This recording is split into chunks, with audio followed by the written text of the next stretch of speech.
final for all along the program and that what we're going to sing here, and they worked hard for this, and they worked probably the past 2 months on this final program. And we'd like to bring here, I guess, something more kind of explaining to you and telling you a little bit what they've learned all year in Pastor Pirate Club, and I hope it's a blessing to you.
Each month, important godly character traits are emphasized, taught, and encouraged. In our first month, we learned that we should be humble enough to be servants to other people.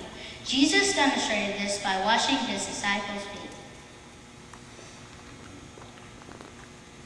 Hey kids, let's talk about what we learned at Patch Club this month.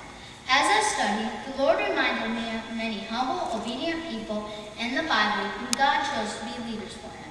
I can think of a very special lady named Ruth. When her husband died, she pledged her life to take care of his mom. She even traveled to a strange country where she took care of Naomi until she died. It seems like Ruth cared more about her mother-in-law than she did for herself.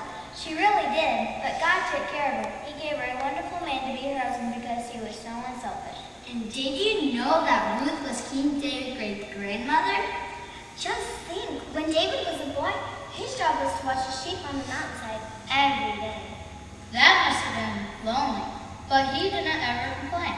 He took along his harp and sang songs to God. That's right, he did. Then one day Samuel the priest came to see him. That must have been scary for David. I'm sure he wondered what the priest wanted with a boy like him. Well, he found out all right. It's hard to believe that Samuel was coming to anoint him king of Israel. Wow, that was great. David was just a shepherd boy. But because of his humble heart, God made him the greatest king Israel ever had. Sailors, you need to ask God to help you willingly serve him now when you are young. Thank him that he will even use a child who has a humble heart.